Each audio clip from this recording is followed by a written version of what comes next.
الحمدللہ رب العالمین والصلاة والسلام علی سید الانبیاء والمرسلین اما بعد اعوذ باللہ من الشیطان الرجیم بسم اللہ الرحمن الرحیم لقد کان لکم فی رسول اللہ اسوۃ حسنہ لمن کان یرجو اللہ والیوم الآخر وذکر اللہ کثیرا صدق اللہ العظیم اللہم صلی علی محمد وعلی آل محمد وبارک وسلم رب اشرح لی صدری ویسر لی امری واحلل عقدۃ من لسانی یفقہوا قولی واجعل لی وزیرا من اہلی آمین یا رب العالمین۔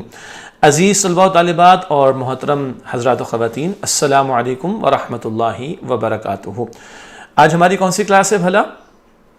جی، چوتھی کلاس ہے ہماری۔ آج ہمارا موضوع رہے گا، لیسن پلان بھی آپ کے پاس موجود ہے نا، قرآن اور صاحب قرآن صلی اللہ علیہ وسلم کے عنوان کے ذیل میں نبی اکرم صلی اللہ علیہ وسلم کی عزت اور تعظیم صحابہ کرام رضی اللہ تعالی عنہم اجمعین کیسے فرماتے، اس پر کلام ہوگا، اور چند مبارک تعلیمات نبی اکرم صلی اللہ علیہ وسلم کی روزمرہ کے معاملات کے حوالے سے اس پر کچھ احادیث کا مختصر مطالعہ کریں گے، اور پھر یہ چیپٹر یعنی قرآن اور صاحب قرآن کا چیپٹر مکمل ہو رہا ہے، تو علم و عمل کی باتیں جی آگے ہم بتائیں گے، اس سے کیا مراد ہے وہ آپ کے سامنے ذکر آئے گا۔ تو آج کی کلاس ہم باقاعدہ شروع کر رہے ہیں، کلاس نمبر 4 ہے، اور ہم مطالعہ قرآن حکیم برائے طلبہ و طالبات حصہ اول کا مطالعہ کر رہے ہیں۔ صفحہ نمبر آج ہمارے پاس 22 اور 23 ہیں۔ تو آئیے آج کا درس انشاءاللہ شروع کرتے ہیں۔ آپ اسکرین پر بھی یہ ٹیکسٹ دیکھ سکتے ہیں۔ نبی اکرم صلی اللہ علیہ وسلم کی تعظیم اور توقیر میں صحابہ کرام رضی اللہ عنہم کا طریقہ۔ اللہ کے پیارے نبی علیہ السلام جن پر قرآن حکیم کا نزول ہوا، ان کی عظمت کا ذکر بھی پہلے آیا، ان کی تعظیم کا تذکرہ بھی آیا، ان کے ادب اور احترام کا بیان بھی آیا۔ اب آئیے وہ ہستیاں جن کی تربیت حضور نے فرمائی صلی اللہ علیہ وسلم، اور انبیاء علیہم السلام کے بعد عظیم ترین لوگ کون ہیں؟ نبی اکرم صلی اللہ علیہ وسلم کے پیارے صحابہ کرام۔ ان کا طریقہ دیکھتے ہیں اور ان کا طرز عمل دیکھتے ہیں، کس کس طرح وہ حضور علیہ السلام سے محبت رکھتے، عقیدت رکھتے، اور آپ صلی اللہ علیہ وسلم کا ادب فرماتے۔ 5 باتیں سمجھیں گے اس حوالے سے۔ پہلی بات، آپ صلی اللہ علیہ وسلم کے ارد گرد صحابہ کرام رضی اللہ عنہم ایسے ادب سے بیٹھتے تھے، معلوم ہوتا ان کے سروں پر پرندے بیٹھے ہیں۔ اب آپ کے میرے کندھے پہ پرندہ بیٹھا، ہم رائٹ کر لیں گے، لیفٹ کر دیں گے، وہ دوڑ کے چلا جائے گا۔ صحابہ حضور صلی اللہ علیہ وسلم کی مجلس میں آپ کے ارد گرد اتنے با ادب بیٹھتے کہ کئی مرتبہ پرندے ان کے سروں پر آرام سے بیٹھے رہتے، اتنے وہ ساکن رہتے۔ اللہ اکبر۔ نمبر 2، صلح حدیبیہ کے موقع پر عروہ بن مسعود رضی اللہ عنہ، یہ پہلے ایمان نہیں لائے تھے، بعد میں صحابی ہو گئے، بعد میں ایمان لے آئے تھے۔ عروہ بن مسعود رضی اللہ عنہ نے رسول کریم صلی اللہ علیہ وسلم کے لیے صحابہ کرام کے ادب و تعظیم کو اس طرح بیان کیا ہے کہ جب آپ صلی اللہ علیہ وآلہ وسلم وضو فرماتے تو صحابہ کرام رضی اللہ عنہم اس پانی کو حاصل کرنے کے لیے بھرپور کوشش کیا کرتے تھے۔ عروہ بن مسعود کو مشرکین نے بھیجا تھا صلح حدیبیہ کے موقع پر کہ جائیے محمد صلی اللہ علیہ وسلم سے بات چیت کر کے آئیے، ابھی ایمان نہیں لائے۔ بعد میں کیا نقشہ پیش کیا؟ بھائی جن کے پاس تم نے مجھے بھیجا ان کے ساتھی، ان کے صحابہ ایسی ان سے محبت کرتے ہیں، ادب کرتے ہیں، تعظیم کرتے ہیں کہ جب محمد صلی اللہ علیہ وسلم وضو فرماتے تو اس کے جو قطرے پانی کے بہتے یہ آگے بڑھ بڑھ کر لینے کی اس کو کوشش کرتے۔ یہ صحابہ کرام کی محبت اور عقیدت کا پہلو بھی بیان ہو رہا ہے۔ صحابہ کرام کی محبت اور عقیدت حضور کے ساتھ صلی اللہ علیہ وسلم۔ 2 باتیں ہو گئیں۔ تیسری بات، جب آپ صلی اللہ علیہ وسلم کلام فرماتے یعنی گفتگو فرماتے، بات چیت کرتے، تو صحابہ کرام رضی اللہ عنہم اپنی آوازیں پست کر دیتے، دھیمی کر دیتے، ہلکی کر دیتے، اور تعظیماً آپ صلی اللہ علیہ وسلم کی طرف اپنی نگاہیں جھکائے رکھتے۔ یہ ادب ہے نا، اپنی نگاہوں کو بھی نیچا رکھتے، اپنی آوازوں کو بھی دھیما رکھتے۔ یہ صحابہ کرام کی محبت اور عقیدت اور ادب کا بیان نبی کریم صلی اللہ علیہ وسلم کے تعلق سے تیسری بات ہوئی۔ چوتھی بات، حضرت ابو ہریرہ رضی اللہ تعالی عنہ نے فرمایا، میں نے آپ صلی اللہ علیہ وسلم سے زیادہ حسین کسی کو نہیں دیکھا۔ آپ صلی اللہ علیہ وآلہ وسلم کا چہرہ اتنا نورانی تھا کہ آپ صلی اللہ علیہ وسلم کا چہرہ انور سورج کی طرح روشن دکھائی دیتا، اور جب آپ صلی اللہ علیہ وآلہ وسلم مسکراتے تو بعض اوقات دیواریں جگمگا اٹھتی تھیں۔ یہ عظمت کا بیان اور محبت کا بیان صحابہ کرام کا رضی اللہ تعالی عنہم اجمعین کا نبی کریم صلی اللہ علیہ وسلم کے تعلق سے، عظمت حضور کی اور محبت اور عقیدت میں کیا کچھ صحابہ کرام نے بیان فرمایا، اس کا ذکر آیا کہ آپ صلی اللہ علیہ وسلم سے حسین کسی کا چہرہ نہیں اور چہرہ انور سورج کی طرح روشن نظر آتا۔ پانچویں بات، جب آپ صلی اللہ علیہ وآلہ وسلم بال ترشوایا کرتے تھے، ترشوانے کا مطلب کیا ہے؟ کٹوانا، تو صحابہ کرام رضی اللہ عنہم آپ کے مبارک بالوں کو اپنے ہاتھوں میں بطور تبرک لے لیا کرتے تھے، حضور کے بالوں کو وہ برکت کے طور پر اپنے پاس رکھا کرتے تھے صلی اللہ علیہ وسلم ورضی اللہ عنہم اجمعین۔ یہ بیان تو ہوا حضور صلی اللہ علیہ وسلم کی تعظیم اور توقیر کرنے کے حوالے سے صحابہ کرام کا طرز عمل کیا تھا۔ اب ایک اور بڑا پیارا بیان ہمارے سامنے آیا چاہتا ہے، اور وہ ہے ہمارے پیارے نبی حضرت سیدنا محمد مصطفیٰ صلی اللہ علیہ وآلہ وسلم کی پاکیزہ تعلیمات سے چند باتیں یاد رکھنا چاہیے۔ قرآن حکیم کے ساتھ حضور علیہ السلام کی احادیث مبارک تعلیمات ہم سب کے لیے ضروری ہیں کہ ان کا مطالعہ کریں اور عمل کرنے کی کوشش کریں۔ تو انشاءاللہ تعالی تقریباً کوئی 10 باتیں ہیں اس حوالے سے، یعنی کہ جس میں ہم نبی مکرم صلی اللہ علیہ وآلہ وسلم کی مبارک تعلیمات کا مطالعہ کریں گے۔ تو مزید آپ کی توجہ درکار ہے کہ آپ صلی اللہ علیہ وآلہ وسلم کی پاکیزہ تعلیمات سے چند باتیں۔ سب سے پہلے نماز، جی بچے اور بچیاں بھی سن رہے ہیں نا، تو چھوٹے بچوں کو بھی نماز پڑھنی چاہیے، اور جو بچے تھوڑے بڑے ہو گئے ان کو تو نماز لازماً پڑھنی چاہیے۔ جب 12-13 سال کے بچے ہو جائیں تو بس سمجھے کہ نماز ہم پر لازم ہو گئی ہے کم و بیش۔ نماز کے حوالے سے پہلی مبارک تعلیم حضور کی صلی اللہ علیہ وسلم، اعمال میں اللہ سبحانہ و تعالیٰ کے نزدیک سب سے زیادہ محبوب عمل وقت پر نماز ادا کرنا ہے۔ صحیح بخاری شریف کی روایت، پوری زندگی نماز ادا کرنی، اور نماز تو فرض ہے، اور فرض نماز کے حوالے سے قطعاً کوئی کوتاہی اس کی گنجائش ہی نہیں ہے۔ اللہ تعالیٰ مجھے آپ کو تمام نمازوں کی حفاظت کی توفیق عطا فرمائے۔ تو آمین کہا آپ نے؟ ہاں جی۔ اس کے بعد دوسرا نکتہ، علم۔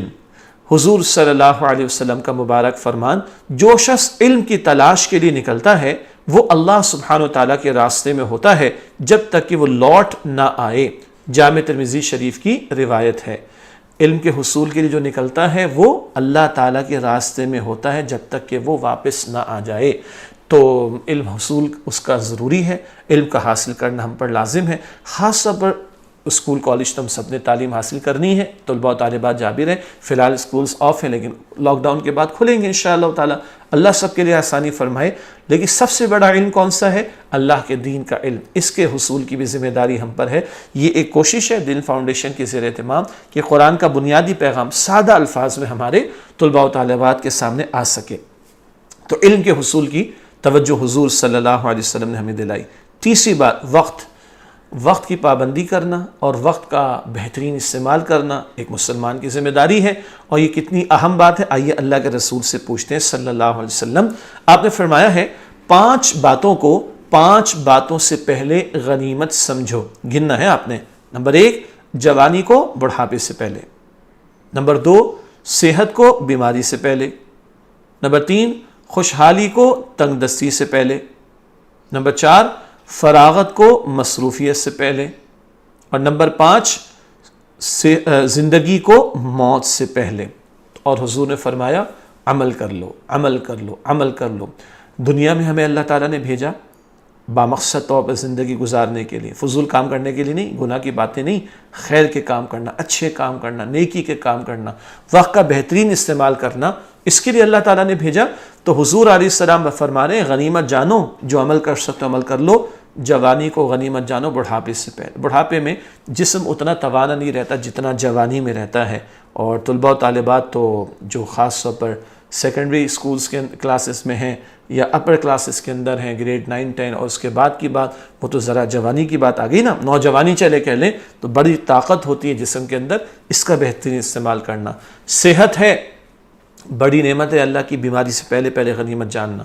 خوشحالی ہے، حالات اچھے ہیں، کوئی پریشانیاں نہیں ہیں، تو تنگ دستی سے پہلے پہلے اس کو اچھا جانیں اور عمل کر لیں، اور غنیمت جانیں اور عمل کر لیں۔ فراغت ہے، اور آج کل تو بڑا وقت ہے لوگوں کے پاس، اسکولز وغیرہ بھی آف ہیں، آفیسز وغیرہ بھی آف ہیں، اس وقت کرونا وائرس کی وجہ سے جو بھی مسائل ہیں، تو بڑا وقت ہے لوگوں کے پاس، تو فراغت کو مصروفیت سے پہلے غنیمت جانیں، جو خیر کا نیکی کا کام کر سکتے ہیں کر لیں، اور زندگی کو موت سے پہلے، ہم سب کو مرنا ہے، کبھی بھی موت آ سکتی ہے، بچے بھی دنیا سے چلے جاتے ہیں، جوان بھی جاتے ہیں، بوڑھے بھی جاتے ہیں، ہمیں کیا پتہ کب ہماری موت آ جائے، ہر وقت تیار رہنا ہے، اور جو عمل کرنا، خیر کے کام کرنا، نیکی کے کام کرنا کر ڈالیں، تاکہ کل آخرت میں اس کا بہترین اجر ہمیں ملے۔ یہ روایت جامع ترمذی کی تھی۔ تو پہلی بات نماز کے تعلق سے تھی، دوسری بات علم کے تعلق سے تھی، تیسری بات وقت کے حوالے سے ہوئی، چوتھی بات اللہ کے پیارے نبی علیہ السلام کی مبارک تعلیمات کے ذیل میں والدین کے بارے میں ذکر۔ حضور علیہ السلام نے فرمایا کہ وہ شخص رسوا ہو جائے، وہ شخص ذلیل ہو جائے، وہ شخص خوار ہو جائے جو اپنے والدین کو بڑھاپے میں پائے اور ان کی خدمت کر کے جنت حاصل نہ کر سکے۔ صحیح مسلم شریف کی روایت ہے۔ باقی جو ہم قرآن حکیم کا مطالعہ کریں گے تو ماں باپ کا ذکر بار بار قرآن میں آئے گا انشاءاللہ۔ اس حدیث سے کیا پتہ چل رہا ہے؟ بد نصیب ہے وہ آدمی جس کے ماں باپ بڑھاپے میں اس کے سامنے ہوں اور وہ اپنے ماں باپ کی خدمت نہ کرے، اچھا سلوک نہ کرے، اور اپنے آپ کو برباد کر لے گا وہ شخص۔ تو اللہ تعالیٰ طلباء و طالبات اور ہم سب کے لیے دعا کر رہا ہوں، ہمارے والدین اگر زندہ ہیں تو اللہ ہمیں توفیق دے، ہم ان کی اچھی خدمت کریں، ان کے ساتھ اس سے سلوک کریں، ان کی فرمانبرداری کریں، ان کی تابعداری کریں تاکہ جنت پا سکے، ورنہ وہ بڑا بد نصیب ہے کہ ماں باپ ہیں اور ان کی خدمت کر کے جنت نہ کما سکے۔ پانچویں بات دوست کے حوالے سے، بڑی دوستی ہے جی ہماری ماشاءاللہ، بہت سے آن لائن ہمارے فرینڈس بھی ہیں، بہت سے فزیکلی فرینڈس بھی ہیں، لیکن اس وقت تو سب لاک ڈاؤن کی وجہ سے اکثر گھروں پر ہیں، تو سب آن لائن رابطے میں تو ہے نا۔ دوست کے بارے میں آئیے اللہ کے رسول سے پوچھتے ہیں کیا فرماتے ہیں صلی اللہ علیہ وسلم۔ فرمایا کہ آدمی اپنے دوست کے دین پر ہوتا ہے تو ہر شخص کو چاہیے کہ وہ دیکھے کہ وہ کسے دوست بنا رہا ہے۔ جامع ترمذی شریف کی روایت ہے۔ جیسے انگلش میں ہم کہتے ہیں نا man is known by the company keeps والی بات، تو جس طرح کے دوست ہوں گے ایسے ہی ہمارا معاملہ ہوگا۔ تو حدیث شریف میں آ رہا ہے کہ بندہ، ایک آدمی اپنے دوست کے دین پر ہوتا ہے، تو تم دیکھو تم نے کس کو دوست بنا رکھا ہے۔ اگر اچھے لوگ ہمارے دوست ہیں تو ہم بھی اچھے ہوں گے، اور خدا نخواستہ برے لوگ ہمارے دوست بنے ہوئے تو برے ہو جائیں گے نا۔ تو آپ صلی اللہ علیہ وسلم نے فرمایا جامع ترمذی کی روایت میں، دیکھ لو کہ تم کسے دوست بنا رہے ہو۔ یہ بچے بھی سمجھیں اور بڑے بھی نظر رکھیں کہ ہمارے بچوں کے دوست کس طرح کے بچے ہیں، کس طرح کے لوگ ہیں۔ چھٹی بات اتحاد کے حوالے سے، اللہ کے پیارے نبی صلی اللہ علیہ وسلم نے فرمایا مسلمان رحم دلی اور باہمی محبت و الفت میں ایک جسم کی طرح ہے۔ پوری امت کا بیان ہے، امت میں کشمیر کے لوگ بھی ہیں، فلسطین کے لوگ بھی ہیں، برما کے لوگ بھی ہیں، مقبوضہ کشمیر کے لوگ بھی ہیں، اور شام کے علاقے کے مسلمان بھی ہیں، اور پورے پاکستان کے مسلمان بھی۔ ذہن میں رکھیے گا، مسلمان رحم دلی اور باہمی محبت و الفت میں ایک جسم کی طرح ہیں۔ جب جسم کا ایک حصہ تکلیف میں ہوتا ہے تو سارا جسم اس کی تکلیف کو محسوس کرتا ہے۔ یہ صحیح بخاری شریف کی روایت ہے۔ بات سمجھ آ رہی؟ سارے مسلمان ایک جسم کی مانند ہے نا۔ اگر آنکھ میں تکلیف ہوتی ہے تو پورا جسم محسوس کرتا ہے، سر میں تکلیف ہوتی ہے تو پورا جسم درد محسوس کرتا ہے نا۔ تو مسلمانوں پر کہیں بھی پریشانی آ جائے، مسلمان کہیں بھی مشکل میں ہوں تو ان کی تکلیف کو، پریشانی کو ہمیں اپنی تکلیف اور پریشانی سمجھنا چاہیے۔ دعا تو کر سکتے ہیں نا، اے اللہ پاکستان کے جو مسلمان پریشان ہیں، اے اللہ کشمیر کے جو مسلمان پریشان ہیں، فلسطین کے جو مسلمان پریشان ہیں، شام کے علاقے میں جو مسلمان پریشان ہیں، اللہ سب پر رحم فرما۔ ارے دعا تو کر سکتے ہیں نا، تبھی ہم سچے پکے مسلمان ہوں گے جب ہم باقی لوگوں کے درد کو اپنا درد اور ان کی تکلیف کو اپنی تکلیف سمجھیں گے۔ کون یہ ہمیں تعلیم دے رہے ہیں؟ نبی پاک صلی اللہ علیہ وآلہ وسلم۔ ساتویں بات سلام کے حوالے سے، اللہ کے پیارے نبی صلی اللہ علیہ وسلم نے فرمایا اللہ سبحانہ تعالیٰ سے یقیناً وہ شخص قریب ہے جو سلام کرنے میں پہل کرتا ہے۔ سبحان اللہ۔ سنن ابی داؤد، یہ بھی حدیث شریف کی کتاب ہے، سنت کی جمع ہوتی ہے سنن، جی سنت کی جمع کیا ہے؟ سنن۔ اور ابی داؤد، یہ ابو داؤد شریف حدیث کی کتاب ہے، تو اس میں جو کچھ بیان آیا اس میں یہ بات بھی ہے کہ اللہ سبحانہ وتعالیٰ سے یقیناً وہ شخص قریب ہے جو سلام کرنے میں پہل کرتا ہے۔ جی تو ہم سلام کرتے ہیں کہ نہیں کرتے ایک دوسرے کو؟ اور اللہ کے نبی علیہ السلام کے بارے میں آتا وہ تو خود سب سے پہلے دوسروں کو سلام کرتے، تو ہم کو سلام کو عام بھی کرنا چاہیے اور سلام میں پہل بھی کرنی چاہیے۔ کیوں؟ وہ اللہ تعالیٰ کے زیادہ قریب ہے جو سلام کرنے میں پہل کرتا ہے۔ کریں گے نا انشاءاللہ تعالیٰ؟ اللہ تعالیٰ ہم سب کو توفیق عطا فرمائے۔ آٹھویں بات ادب کا بیان آ رہا ہے اور بہت ضرورت ہے، چھوٹوں کو بھی اور بڑوں کو بھی۔ آئیے حدیث شریف پڑھتے ہیں کہ چھوٹوں اور بڑوں کے بارے میں کیا بات آ رہی۔ اللہ کے پیارے نبی صلی اللہ علیہ وسلم نے فرمایا وہ شخص ہم میں سے نہیں جو ہمارے چھوٹوں پر شفقت اور بڑوں کا ادب نہیں کرتا۔ جامع ترمذی شریف میں اللہ کے پیارے نبی علیہ السلام کی مبارک حدیث ہے۔ کیا مطلب؟ وہ ہم میں سے نہیں، وہ مسلمان اچھا مسلمان نہیں ہے، وہ صحیح معنوں میں مسلمان نہیں ہے، اس کا ایمان پکا نہیں ہے جو چھوٹوں پر شفقت نہیں کرتا اور بڑوں کا ادب نہیں کرتا۔ با ادب با نصیب والی بات ہے۔ تو اللہ کے پیارے نبی علیہ السلام فرما رہے وہ ہم میں سے نہیں ہیں جو چھوٹوں پر شفقت نہ کرے اور بڑوں کا ادب نہ کرے۔ تو اگر ہم چھوٹے ہیں تو بڑوں کا ادب کریں گے تو ہم اچھے مسلمان ہیں، اور اگر ہم بڑے اور چھوٹوں کے ساتھ محبت کے ساتھ پیش آئیں گے، شفقت کے ساتھ پیش آئیں گے تو ہم اچھے مسلمان ہیں۔ بڑا بھائی چھوٹے بھائی کے ساتھ، یہ بھی تو بڑے چھوٹے ہو گئے نا، بڑی بہن چھوٹی بہن کے ساتھ، یہ بڑی بہن چھوٹے بھائی کے ساتھ بڑے چھوٹے ہو گئے نا۔ ہم سب بڑے چھوٹے ہیں کہیں نہ کہیں، کہیں میں کسی کے لیے چھوٹا ہوں اور کسی کے لیے بڑا ہوں، ایسے ہی ہے نا، کہیں آپ کسی کے لیے چھوٹے ہیں اور کسی کے لیے بڑے۔ تو اللہ کے پیارے نبی فرما رہے صلی اللہ علیہ وسلم بڑوں کا ادب اور چھوٹوں کے ساتھ شفقت، محبت، رحمت کا معاملہ کرنا۔ 9ویں بات، 10 باتیں ٹوٹل ہوں گی انشاءاللہ۔ 9ویں بات کیا ہے؟ شکر کا پہلو۔ آپ صلی اللہ علیہ وسلم نے فرمایا جو لوگوں کا شکر نہیں کرتا وہ اللہ سبحانہ وتعالیٰ کا بھی شکر نہیں کرتا۔ جو لوگوں کا شکر نہیں کرتا وہ اللہ سبحانہ وتعالیٰ کا بھی شکر نہیں کرتا۔ یہ جامع ترمذی شریف کی روایت ہے۔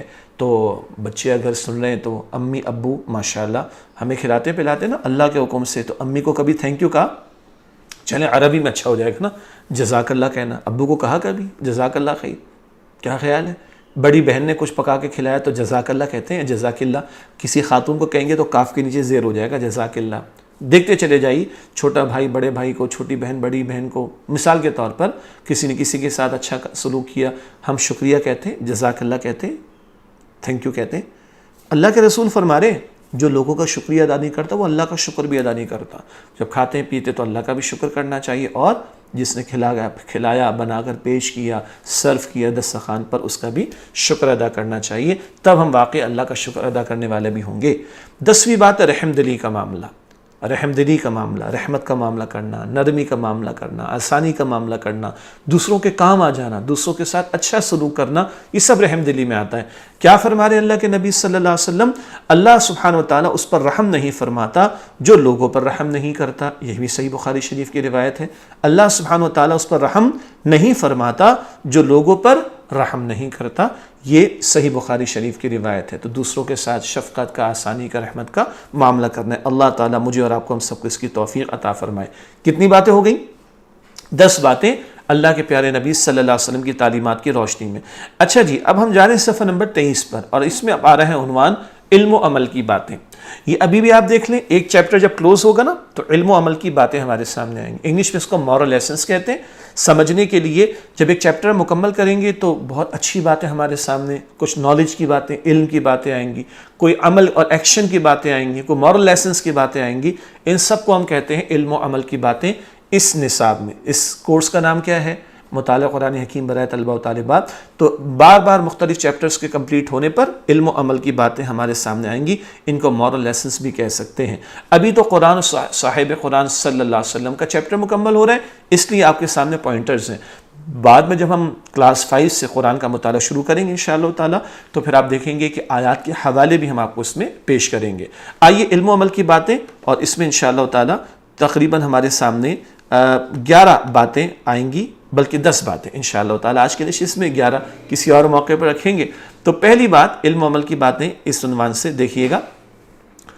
رسول اللہ صلی اللہ علیہ وسلم کی حیات مبارکہ ہمارے لیے بہترین نمونہ ہے۔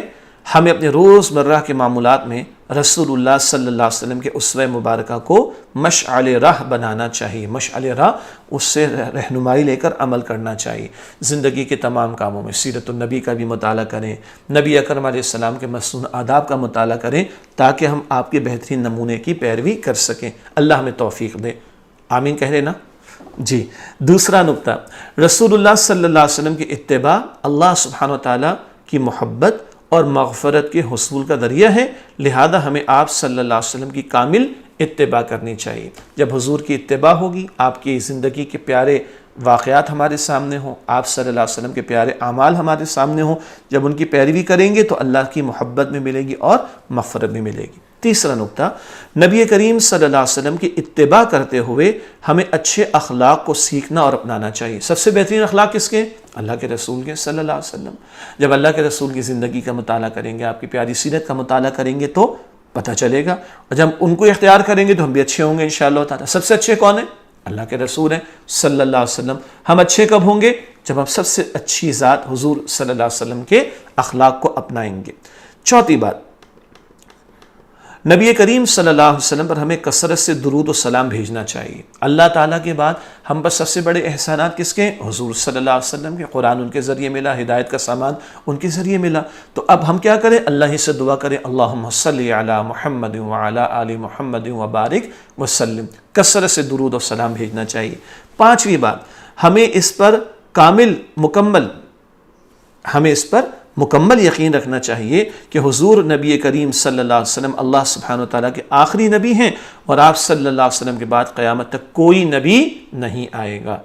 نبوت حضور صلی اللہ علیہ وسلم پر ختم ہو گئی، یہ ختم نبوت کا عقیدہ ضروری ہے، اس کے بغیر کوئی مسلمان نہیں ہو سکتا۔ چھٹی بات، پر نماز ادا کرنا اللہ سبحانہ وتعالیٰ کے نزدیک محبوب ترین عمل ہے، لہذا ہمیں باقاعدگی سے وقت پر نماز ادا کرنی چاہیے۔ اللہ مجھے بھی توفیق دے، آپ کو بھی، چھوٹے بھی بڑے بھی، ہم سب نماز ادا کریں۔ دیکھیے کس قدر ہمارے گھروں میں اور کاموں میں برکت ہوگی، اور نماز تو بہرحال فرض ہے۔ ساتویں بات، اللہ تعالیٰ کی رحمت کے حصول کا ایک ذریعہ لوگوں پر رحم کرنا ہے۔ ہم لوگوں پر رحمت کا معاملہ کریں گے، اللہ تعالیٰ ہم پر رحم فرمائے گا انشاءاللہ۔ آٹھویں بات، بیٹیوں کی اچھی تربیت کرنے والا قیامت کے دن رسول اللہ صلی اللہ علیہ وسلم کے قریب ہوگا۔ لیجئے بیٹیوں کی بات بھی آ گئی، لوگ تو بیٹوں کو ترجیح زیادہ دیتے ہیں، لیکن اللہ کے پیارے نبی علیہ السلام نے بیٹیوں کے ساتھ حسن سلوک کی بھی تعلیم دی۔ تو بیٹیوں کی اچھی تربیت کرنے والا قیامت کے دن رسول اللہ صلی اللہ علیہ وسلم کے قریب ہوگا۔ نویں بات، لوگوں سے شفقت اور حسن سلوک سے پیش آنا رسول اللہ صلی اللہ علیہ وسلم کی مبارک سنت ہے۔ بڑوں کا ادب اور چھوٹوں سے شفقت، یاد آ گیا؟ تو لوگوں سے شفقت اور حسن سلوک سے پیش آنا رسول پاک صلی اللہ علیہ وسلم کی مبارک سنت ہے۔ اور علم و عمل کی باتیں جو ہم نے کچھ سیکھا ہے اس کا حاصل ہمارے سامنے آ رہا ہے۔ 10ویں اور آخری بات، رسول اللہ صلی اللہ علیہ وسلم کی سنت پر عمل کرتے ہوئے وسائل اور سہولت ہونے کے باوجود ہمیں اپنے لباس کی دیکھ بھال خود بھی کرنی چاہیے، اور گھریلو کام کاج میں بھی حصہ لینا چاہیے۔ یہ بڑوں کے لیے بھی ہے بھائی، اور یہ چھوٹے بچوں کے لیے بھی ہے۔ میں نہیں کر رہا، تم کر لو، وہ کرے گی نہیں بھائی، ہم سب مل کے کریں گے انشاءاللہ تعالیٰ۔ کریں گے نا؟ بولیے انشاءاللہ۔ اللہ ہم سب کو توفیق عطا فرمائے۔ اچھا جی، آج ہماری کلاس نمبر 4 مکمل ہوئی۔ ہماری ویب سائٹ tif.ed.pk پر آپ کے پاس ویڈیوز بھی ہیں، آپ کے پاس کوئز بھی آ رہے ہیں، اور گوگل کلاس روم میں کوئز آپ کے پاس اویلیبل ہے۔ آپ نے اس کو فل کرنا ہے، سبمٹ کرنا ہے انشاءاللہ، تاکہ آپ کے مارکس ہمارے پاس ریکارڈ پر آ سکیں۔